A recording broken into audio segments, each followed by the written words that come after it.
Okay. Hi, and welcome everyone to tonight's SAGA session. Um, Tonight, let's see. SAGA is the Swedish Annual Game Design Awards. It's a good thing to start to mention that. And we hold these sessions twice each month to spread knowledge about board game design and design-related topics. And we do this in collaboration with Studio Främjandet Stockholm and the Discord channel Speldesign Bubble. And in each of these sessions, we have invited a special guest who will do a presentation about the topic of their choice. And tonight we have invited Chris Backe. I'm not sure about your last name. Is it Backe? It's Backe. It's Backe, and it rhymes with hockey. Yeah, okay, thank you. And you will, of course, talk about Tabletop Publishers, which is a great service for researching publishers and also to organize your pitching. We will listen to the presentation for, about 4 to 5 minutes, maybe. And after that, we will hold a Q&A with Chris. And if you have any questions, please save them for the Q&A, and you can write them in the chat if you want to, or yeah, we'll get back to that after the presentation. And thank you all for joining us tonight, and most of all, thanks to you, Chris. And yeah, I will pass over to you. Thank you for joining us. Great, awesome. So welcome everyone. It's nice to see you all. I'm terrible with names, and I'm even worse with faces, but I do see some faces that are familiar. So for those that I haven't met, my name is Chris Backe. I started making games in 2016, and when I started making games, like everyone does that thing where they bring in their first prototype to their friendly local game store. They take it to other designers when they go beyond friends and family to the general public. And I was so freaking scared. This is 2016. I'm living in Florida at the time, and I've got this like tray of components I put together for my very first game. And as I walk in the door, I realize that there's the big shelf of like 100 games that every single friendly local game store has. And I remember thinking, who's going to want to play my game with these handmade, hand-drawn bits when they can play any of these 100+ amazing-looking games? And this is one of those fears we have to kind of get over as we continue down the path of game design. We had a good play test. They had some notes about my very first game, and I basically said, if you'll be coming back next Wednesday for the next play test at the friendly local game store, I'll have a new version of the game to show. They came back, and I came back, and the rest, as they say, is history. So as I started making games, I started pitching games in 2017. I went to Essen to pitch games there. I joined Cardboard Edison's Compendium as soon as I heard about it because I wanted to save some time with researching publishers. I really like what they did to help kind of sort, search, and filter your way through just all the publishers that were out there. Over time, I realized that it was becoming more and more out of date. They still do a lot of great resources. They've got a great contest. But in the process of that, I started keeping my own database of publishers. It was just a big Google sheet that grew just massive over time. Some friends asked to see it, and a couple more friends began to ask, and people I didn't know began to ask, and I began to realize I could probably do something with this. So the first version of Tabletop Publishers was originally started in late 2019. I actually had to look this up because it's been a few years. And this first version, once I eventually put it all together, was essentially a WordPress website with some plugins and some baling wire and some duct tape. I was doing it by myself, and the site worked. It didn't do everything I really wanted it to do, but it was the best I could do on my own, essentially. So about a year ago, I started working with a tech team who wanted to do something kind of like Tabletop Publishers, but a little bit different, a little bit better. We realized that our paths had almost crossed kind of accidentally, but we talked about what I had done with Tabletop Publishers, basically creating a big database where you can sort, search, and filter your way through lots and lots of publishers, along with some things that I wanted to build, but I didn't have the experience to do myself. So I'm really proud today to talk about some of those new features here, and I'll jump on to do a screen share in a moment.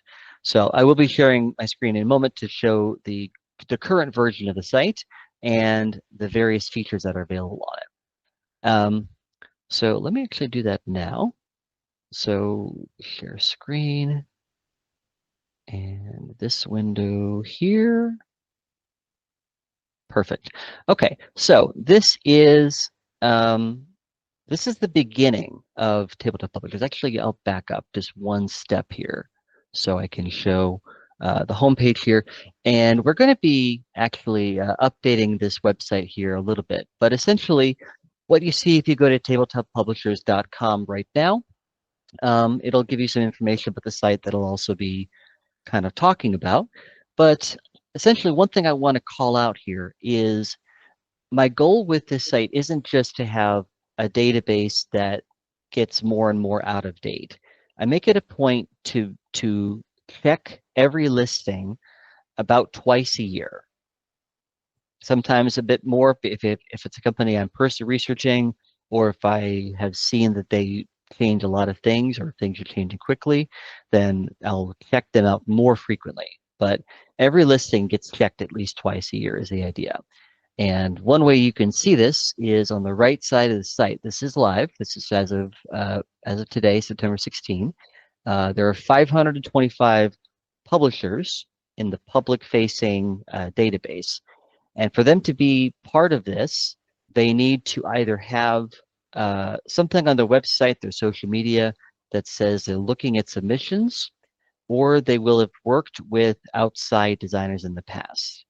If they are just making games, if they're just in business to make their own games, they're not included. If they're not currently looking at submissions, they're not included. So you're only looking at the publishers who are actively looking at submissions or have worked with outside designers in the past, meaning when you pitch them, you're not wasting anyone's time. So there's been some changes made in the last week. There's been a few hundred changes in the past month, and there's been quite a few more over the past 90 days. Part of this is going to be, I did a lot of updating with Essen Spiel coming next month to ensure that data was up to date and well researched for Essen. Okay, so let's talk about the different things on the site. Let me come back to the dashboard here. So my goal with the site, as always, has been to have a single platform to track my pitches, my notes, my games to some extent, and to put it all together in one place. The dossier is the first part that was on kind of version 1 of the site. And what this is today is a database that you can sort, search, filter your way through. And I'll show some of that in a second here. But essentially what you get just from the start is this easily scrolled through list of different publishers. You can click on any of the blue bars here to kind of open an accordion to see some of their basic researched data. Some entries will have more notes than others, but whatever I can find that's public-facing data is essentially in here. So for a publisher, you'll have the publisher name, you'll have their homepage, You'll have some tags, in other words, the types of games that they make. So there's 5 main categories here. There's kids games, casual or party, there's family or gateway, there's medium weight games, and there's heady games. There's also RPGs, which is appropriate for some companies as well. The conventions will show which of the 5 biggest conventions in the world are they attending as an exhibitor. There's Essen Spiel, of course, next month. There was Gen Con in the US earlier this year. There is the UK Games Expo, which is in June here in Birmingham, England. There is PAX Unplugged in December in the US. And then there's Origins, that's also in the US. If there are other conventions I know that they're attending that are of some size, I'll try to list those here. This is one of the newest features here, so I don't have a lot of data in this right now, but more will come over time. From there, you've got some of the games that they've made. You can begin to kind of get a sense of what they have made, and this will also line up with some of the other links that you'll see in a moment here. The people. No one wants to write an email just saying, "Dear Sir," or "To whom it may concern." Try to address your pitch email or your pitch to the right people. Where possible, I've tried to find the people that are listed, again, public-facing data on their website, their social media. If they have a contact page or a contact email, that's here as well. If they have a submission page, that's going to be listed here as well.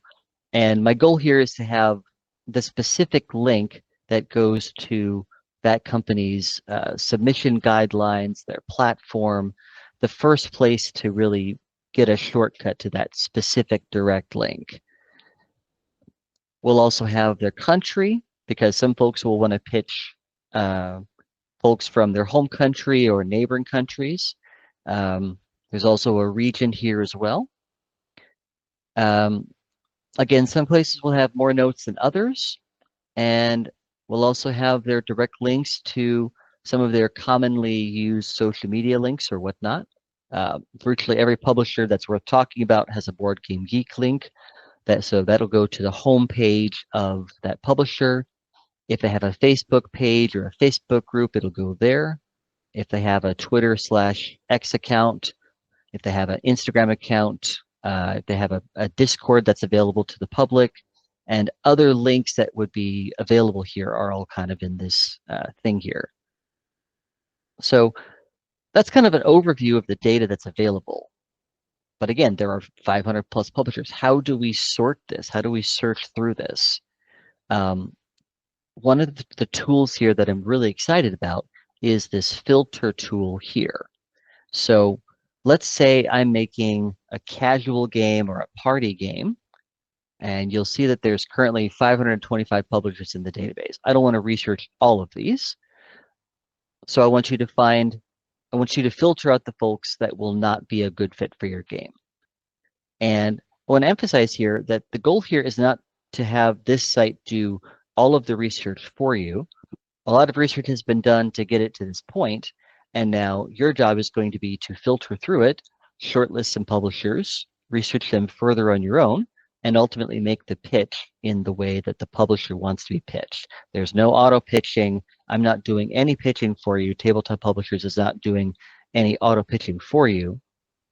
So it's still on you as the designer to pitch your game your way, or really just in the way that the publisher wants to be pitched. But I've got a shortcut here. So let's say I'm looking at casual or party games, and I also want to find publishers that are going to Essen. So I've clicked those 2 links. I've got the filter up here that says exactly these things. So I now have 134 publishers that are looking at or make casual or party games and are going to Essen.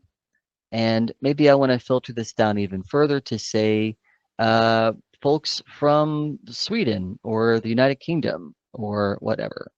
So this is a great way of drilling down and finding a relative handful of publishers that might be the best possible fits for your game. And when I'm done with the filters, I can clear them away here, and I'll get the whole thing reset to me back to the basics there. So again, the goal with the dossier is not to do all the research for you, but to present you with tools that will help you find the best publishers to research further. It's still going to be your choice to figure out which publishers do you want to follow up with, having read their sort of brief overview. Again, it's a dossier. Which publishers sound like a good fit.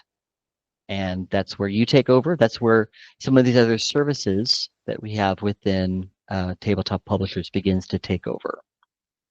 So there are 4 new features here that are part of the new site that you see here. And this is the part I couldn't build myself. This is why I had a tech team, and I've been working with them for almost a year to build these things. This is not a vibe-coded app. This is specifically done by 3 flesh and blood humans, the lead of which used to work at Apple. So I'm really excited to have this tech team helping me make this site. So let's talk about my games. In this sort of account here, I've got a couple of my games already added here. And all of this data is internal and personal and private to you and you alone. This is not seen by anyone else, including me. Theoretically, the tech team can look at it and flag if there's something really weird going on, but this data is yours and for your eyes only.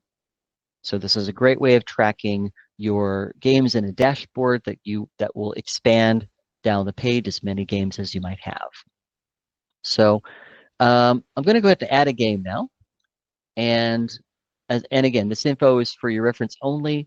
And the goal of adding the game here is to give you a place to organize your games, and then also a chance to use this information as part of the puzzle that we're kind of assembling here.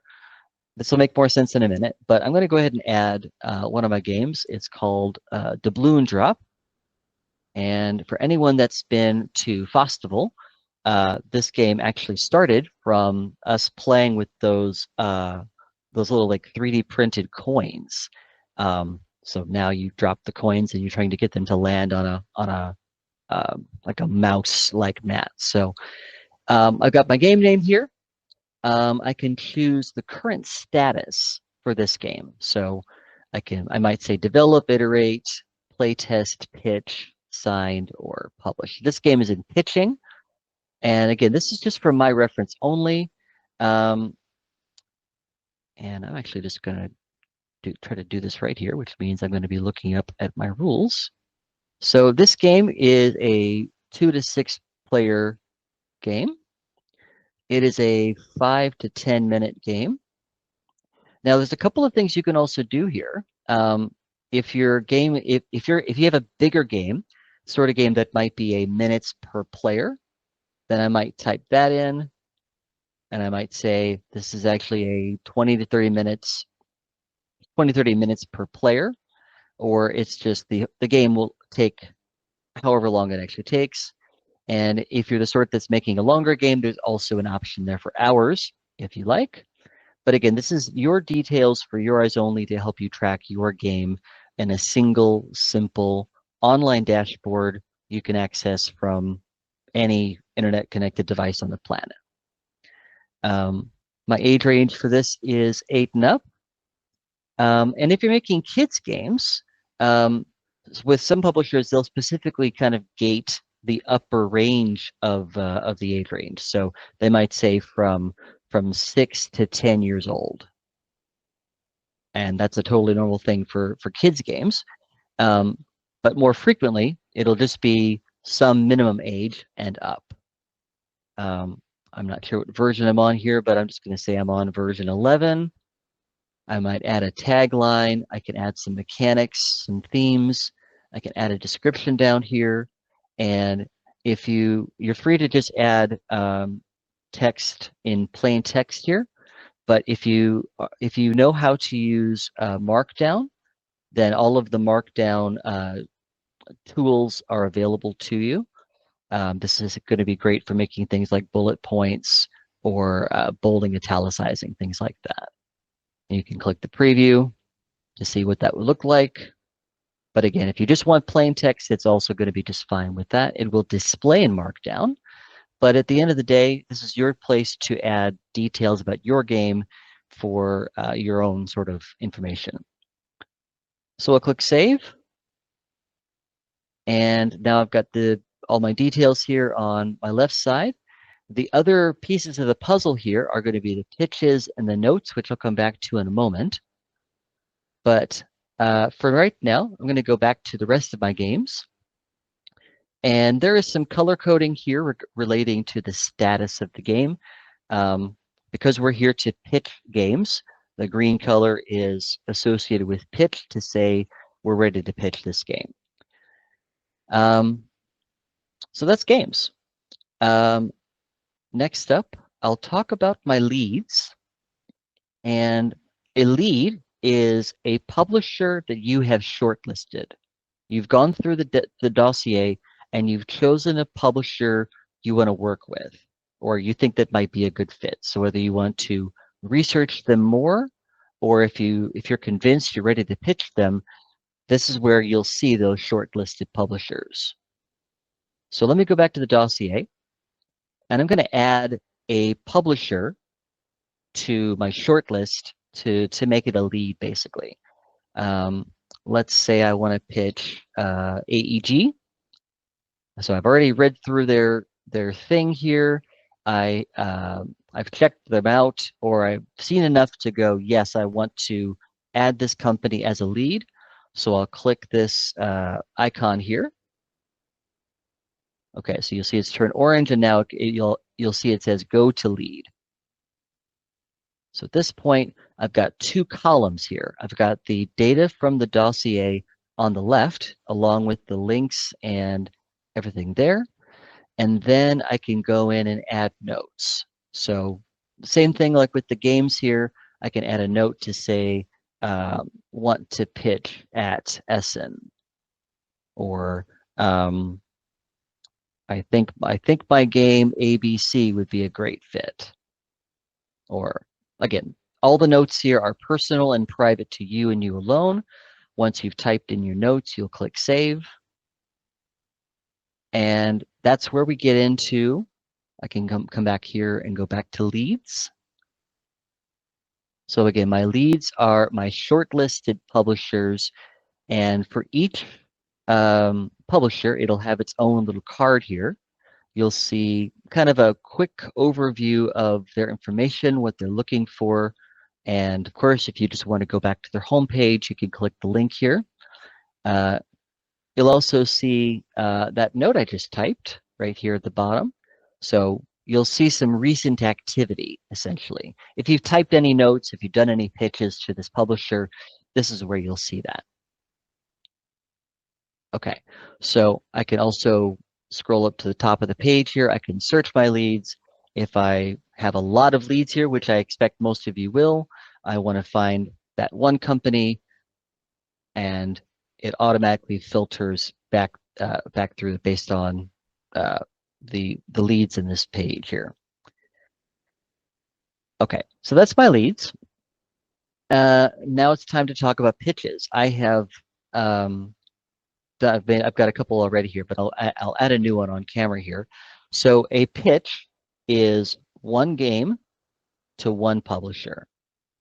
So one publisher plus one game equals one pitch. So let's say I've decided I want to pitch the company I just added, AEG, and I want to pitch them the game I just added, Doubloon Drop. So once I've chosen that from the drop-down boxes, I'll click Create Pitch. And here's my opportunity to add details about what I've pitched, what I've shown them. And again, these notes are for you. They're personal, they're private.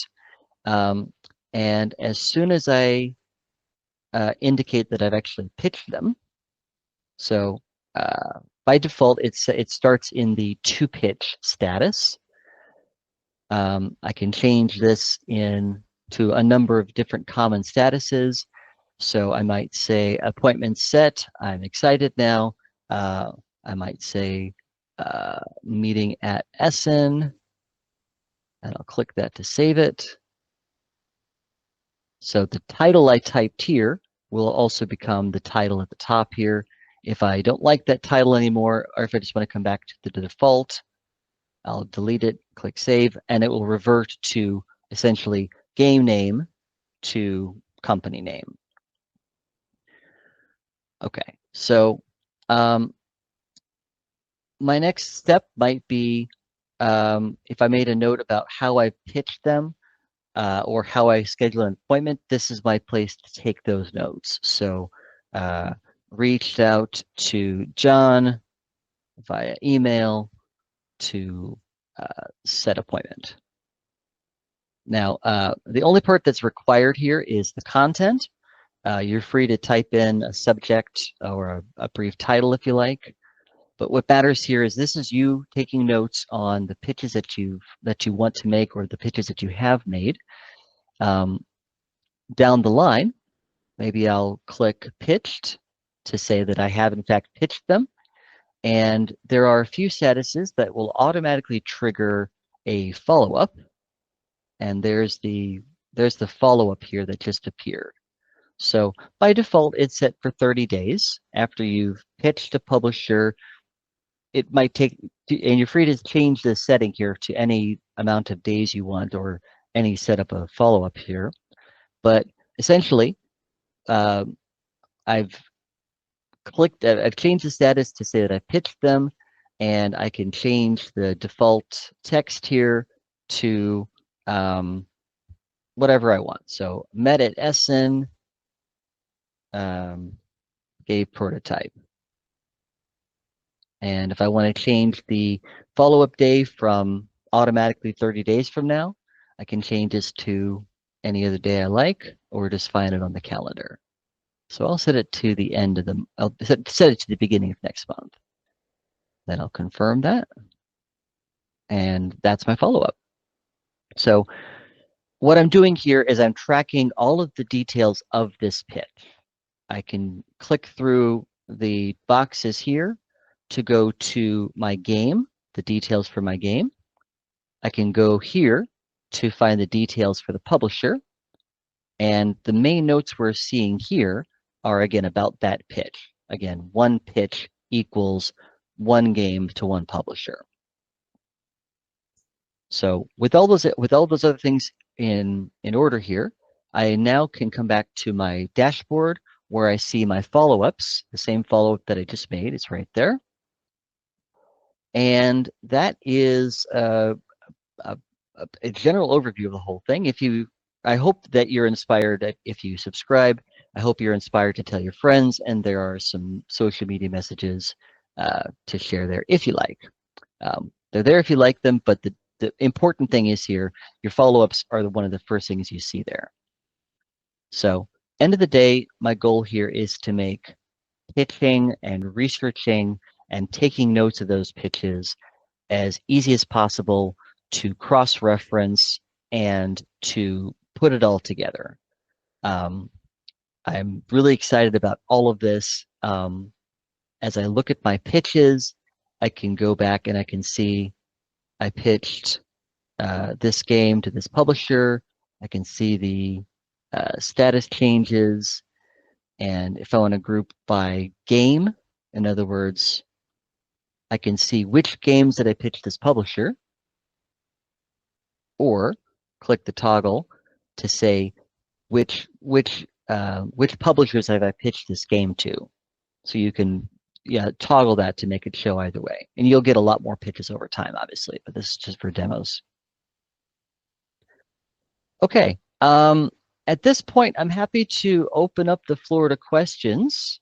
I'm happy to walk through anything else. But that's a demo of that. Again, at the end of the day, my goal is to make a tool that I personally will be using myself. This is my kind of test/demo account. My personal account will be obviously for myself, my own private data, but I hope that was helpful for you. Tobias, I see your message from a few minutes ago. Can't see the drop Thank you news. very much, Chris. Of course. That was great. A great overview of the site. And yeah, I wrote in the chat, I don't think it was crucial for the presentation, but we couldn't see the drop down menus when you show the pitches. Okay. Or maybe it was just me, but yeah, I couldn't see what the different options were for status and things like that. Okay. Well, the main thing here is at the top here, the toggle just says group by lead. In other words, group by the publishers you shortlisted, or group by game. So when I group by game, I'm seeing my game titles here. Oh yeah, this part was clear. Yeah, okay. All right, it was when you were managing your pitches before. I think the different statuses for okay. Hang on. Let me. for each of the pitches. Okay. I see the that problem. one is not visible to me, at least. Okay, that's probably Google Meets being weird. So the idea here is that you can change the status of this current pitch to one of about a dozen things, from to pitch to appointment set to materials requested. I'm sorry, I'm not sure why it's not showing on the screen here, but the idea here is you have all the different statuses available, and at the end of the day, you'll be able to check that out. Okay, cool. Magnus. Yeah, I have a question. Do you plan to have some sort of feedback to allow other users or subscribers to feedback in information into the database? Like if they are reporting a failing email address or a new publisher or something? Yes, so on the right edge of every screen, there's a little button right here, and it just says feedback when you hover over it. This is basically a direct line to the tech team if you have an issue, or if you found some out of date information, then you can also report that here. So this is on the side of every screen of the site. And if it's a technical issue, obviously you can report, okay, it's the same drop-down issue. So from basically, essentially, you can report an issue, suggest an improvement, fix a typo, ask a question, or other. And then there's an opportunity down here to submit that report.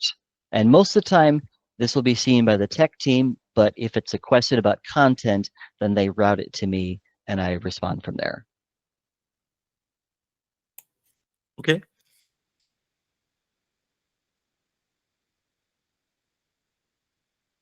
Yeah, so floor is open. Other questions? Yeah, I can. Well, what does the pricing plan look like? Sure. So simple answer is it is $10 a month, $10 US a month, or $99 a year. There is a coupon code on the website right now. I don't know why they chose to put black text on dark blue background, but the coupon code is there, early access YR30, for a coupon on the annual subscriptions. Like any subscription, it renews until it's canceled. It's all handled through Stripe, and they'll send you emails before it renews. And the main idea behind the pricing here is to keep the servers running, keep the lights on, and thinking about the amount of time you'd have to save to make it worthwhile. If you're researching publishers for even one convention, you have probably spent a lot of time and effort to do that. If this site helps save you even a few hours, it's probably paid for itself already.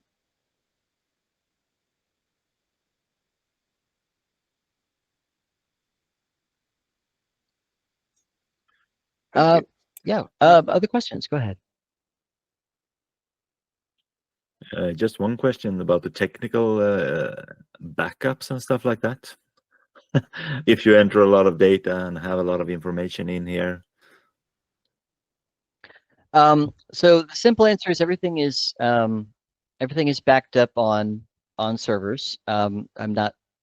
I don't know all the exact technical details there, but there is going. So now that all of the main features are built now, the next feature they're working on is an export tool. So if you start a subscription, you enter data, again, that is your data. That's your personal private data that you'll have access to. And if you decide to leave, or if you just want to export that, what they're building right now is essentially that export tool that will allow you to export your data in CSV files. So you can put it into a spreadsheet however you like, and then do with it what you like. It's your data. So there's no lock-in here.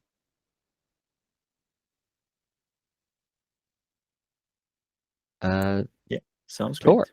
thank you. Tor, I believe you have your hand raised.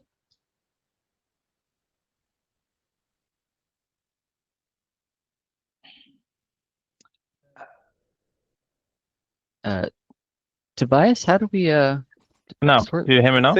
There you Yeah. are. Thank you. Ah, Yeah. Go ahead. my headset was. Yeah. I was just gonna ask if you said that the games that you add to your own register, so they are only for yourself. Under my games there, yeah. There's no way to show them for publishers.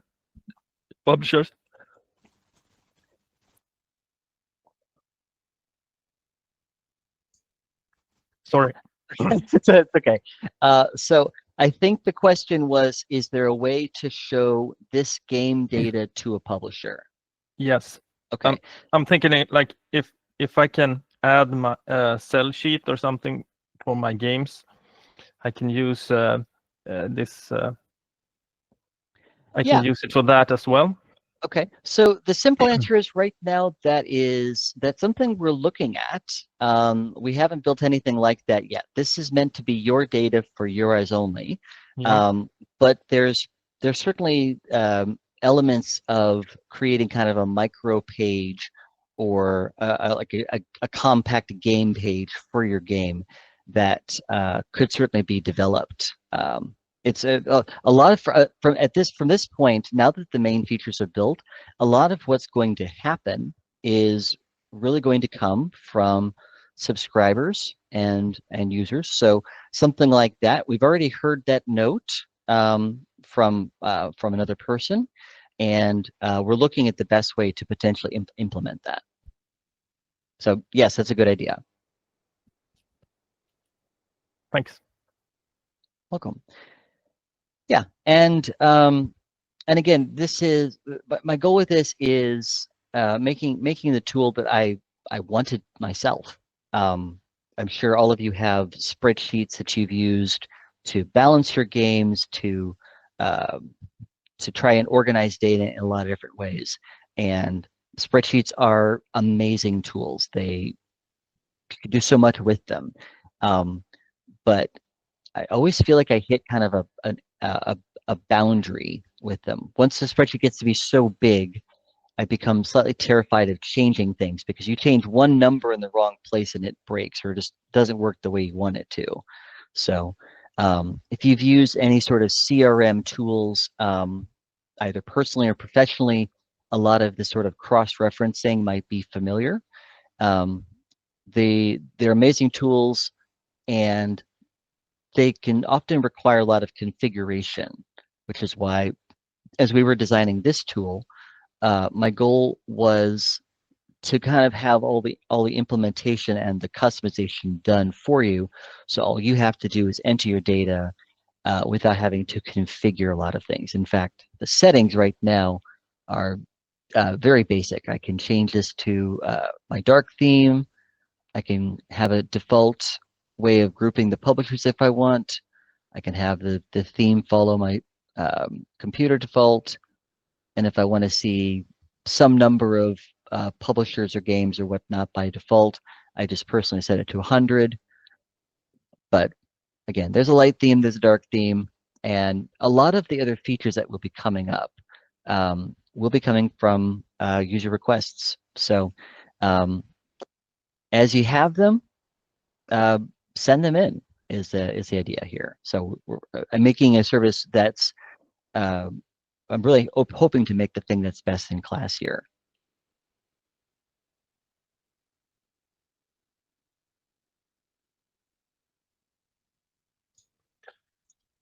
Okay, I have another question, and Go ahead. that kind of ties into the best-in-class thing that you mentioned. Do you have a kind of blue sky alternative for this? Is there anything that you would like to add, but there are technical difficulties, or any other kind of obstacle that? Well, let's say it like this. If you could dream and choose whatever you would like, how would it be evolved then?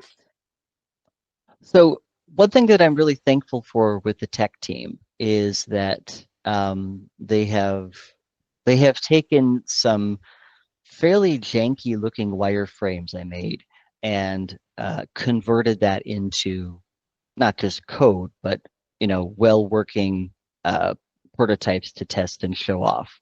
So on one level, I don't think there's any technical barriers at this point. What I would love to do personally is just have some machine magically identify exactly which publishers I should pitch. And I would just put everything into machine, and then the machine would send off the pitches and perfectly format them. And then I wake up from that particular dream, because this is still a very human-led industry.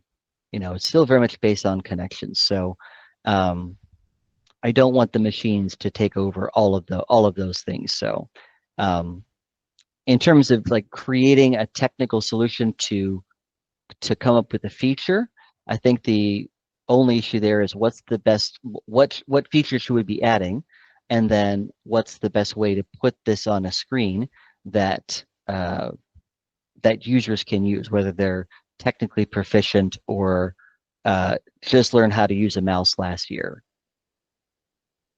So I don't think there's any real technical limitations. It's more a matter of what do we imagine that would help us, that would serve us when it comes to pitching our games, making it easier for a publisher to see everything. And to that end, we're also looking at possibly having some sort of way for a publisher to log in and see the pitches that have come their way. That's not built yet. That's not even, there's no prototype of that at all right now. That's an idea we're kicking around. But we're not done yet, is the idea. We hit it by getting all 4 of these new tools into place and connecting them all. That feels like a awesome milestone. But if there's one thing I want you to take away from this, is that it's here, it's awesome, and we're not done yet. I will be continually researching and adding things as we go. That's one of my ongoing elements there.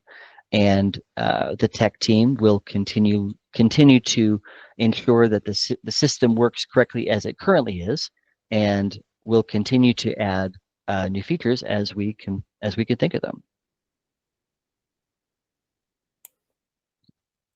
So. Thank you. Yeah.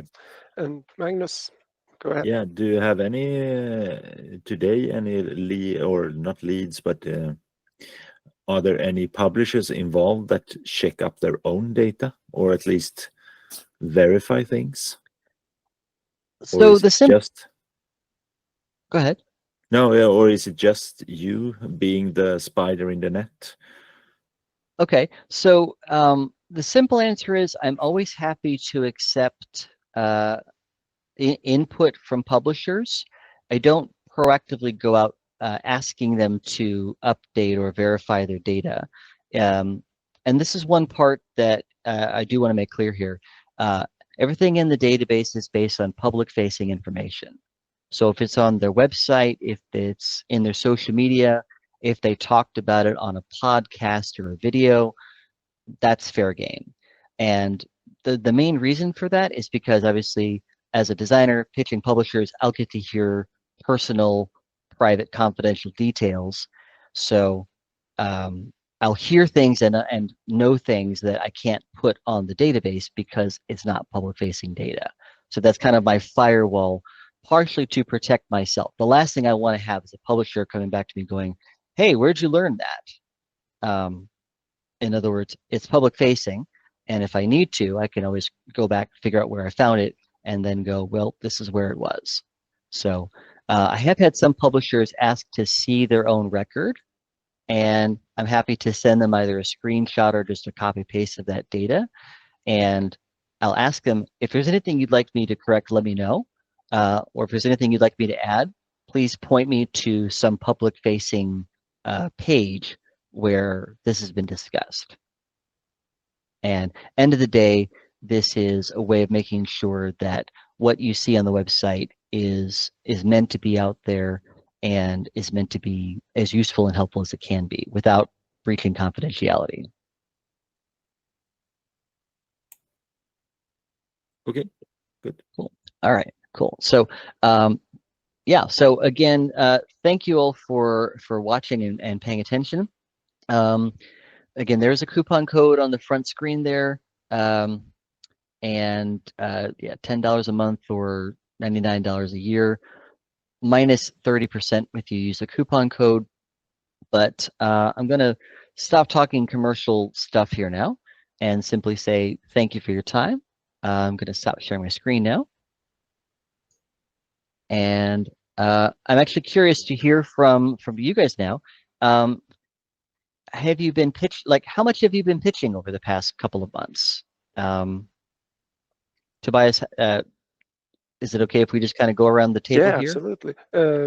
Yeah, just let me thank you first for doing this presentation.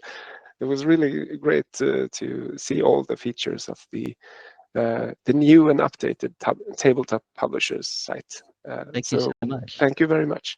Yeah. So Tobias, what is your pitching been looking like over the past few months? I think actually this might be a good time to take a short break.